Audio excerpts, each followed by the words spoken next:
Licence ചട്ടങ്ങളിൽ സമഗ്രമായിട്ടുള്ള മാറ്റങ്ങൾ നിർദ്ദേശിക്കുന്നു. നിലവിൽ പുതിയ കാലത്തെ പല സംരംഭങ്ങൾക്കും ലൈസൻസ് നൽകാൻ സാധിക്കാത്തൊരു സ്ഥിതിയുണ്ട്. മുൻ തലമുറ ഇനങ്ങൾ മാത്രം ഉൾപ്പെടുത്തിയിട്ടുള്ള പട്ടികയാണ് നിലവിൽ ചട്ടങ്ങളിലുള്ളത്. അതുകൊണ്ടാണ് ഈ പുതിയ തലമുറ സംരംഭങ്ങൾക്ക് പലതിനും ലൈസൻസ് കൊടുക്കാൻ കഴിയാത്ത സ്ഥിതിയുള്ളത്. ഇതിൽ മാറ്റം വരുത്തും. വ്യവസായ സംരംഭങ്ങൾക്ക് ഇളവ് അനുവദിച്ച് തദ്ദേശ വകുപ്പ്. കാറ്റഗറി 1 സംരംഭങ്ങൾക്ക് ലൈസൻസ് വേണ്ട, രജിസ്ട്രേഷൻ മാത്രം മതി. പുതിയ സംരംഭങ്ങൾക്കായി ചട്ടഭേദഗതി കൊണ്ടുവരുമെന്ന് മന്ത്രി MP രാജേഷ്. ബ്രൂവറി കാറ്റഗറി 1 എന്ന് പരിശോധിച്ച് പറയാമെന്നും മന്ത്രി.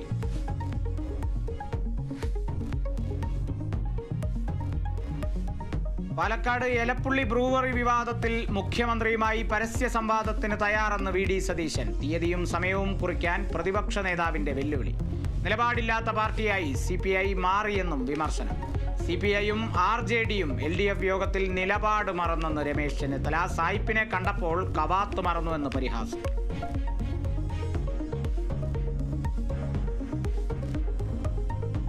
സാമ്പത്തിക പ്രതിസന്ധിയിലും ഡൽഹി പ്രതിനിധി KV തോമസിന് വീണ്ടും ആനുകൂല്യവുമായി സർക്കാർ. യാത്രാബത്ത പ്രതിവർഷം 11.31 ലക്ഷമാക്കാൻ പൊതുഭരണ വകുപ്പിന്റെ ശുപാർശ. PSC അംഗങ്ങളുടെ ശമ്പളം കൂട്ടാനുള്ള സർക്കാർ തീരുമാനത്തിനെതിരെ പ്രതിപക്ഷം. ആശാവർക്കർമാരെ പരിഹസിച്ച മന്ത്രിമാരാണ് PSC ചെയർമാൻ അടക്കമുള്ളവർക്ക് ശമ്പളം കൂട്ടിയതെന്ന് VD സതീശൻ.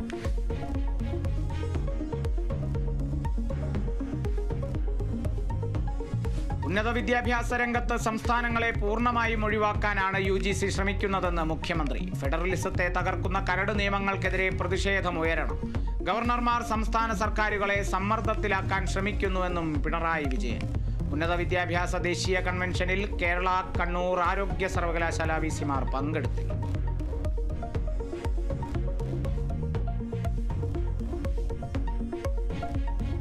കോഴിക്കോട് കട്ടിപ്പാറയിലെ അധ്യാപിക ജീവനൊടുക്കിയതിൽ മനുഷ്യാവകാശ കമ്മീഷൻ സ്വമേധയാ കേസെടുത്തു. 2 ആഴ്ചയ്ക്കകം റിപ്പോർട്ട് നൽകണം.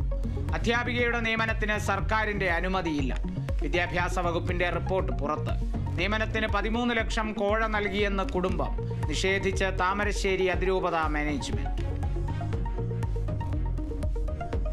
मैं रेखा गुप्ता ईश्वर की शपथ लेती हूं कि जो विषय मुख्यमंत्री के रूप में मेरे विचार के लिए लाया जाएगा अथवा मुझे ज्ञात होगा उसे किसी व्यक्ति या व्यक्तियों को तब के सिवाय जबकि ऐसे मुख्यमंत्री के रूप में अपने कर्तव्यों के सम्यक निर्वहन के लिए. ഡൽഹി മുഖ്യമന്ത്രിയായി അധികാരമേറ്റ് രേഖ ഗുപ്ത. ഉപമുഖ്യമന്ത്രി പർവേഷ് വർമ്മയടക്കം 6 മന്ത്രിമാരും സത്യപ്രതിജ്ഞ ചെയ്തു. ചടങ്ങുകൾക്ക് സാക്ഷിയായി പ്രധാനമന്ത്രി അടക്കമുള്ളവർ. രാംലീല മൈതാനിയിൽ ചടങ്ങ് ആഘോഷമാക്കി BJP.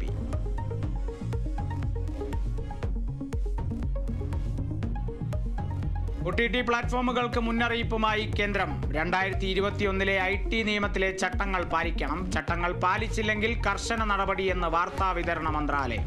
മുന്നറിയിപ്പ് യൂട്യൂബർ രൺവീർ അല്ലാബാദിയുടെ അശ്ലീല പരാമർശ വിവാദത്തിന് പിന്നാലെ.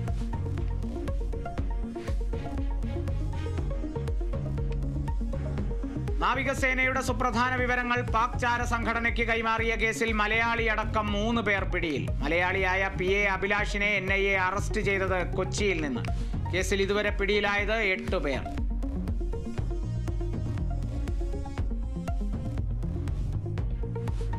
ഫ്രാൻസിസ് മാർപ്പാപ്പയുടെ ആരോഗ്യനിലയിൽ നേരിയ പുരോഗതി. ശ്വാസകോശാണുബാധ കുറഞ്ഞുവെന്ന് വത്തിക്കാൻ. സഹപ്രവർത്തകരുമായി സംസാരിച്ചു. മാർപ്പാപ്പയെ സന്ദർശിച്ച ഇറ്റാലിയൻ പ്രധാനമന്ത്രി ജോർജിയ മെലോണി.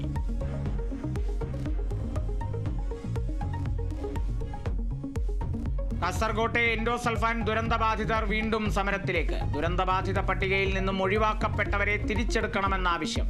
അധികൃതർ ഉറപ്പുകൾ ലംഘിച്ചെന്നും സമരക്കാർ.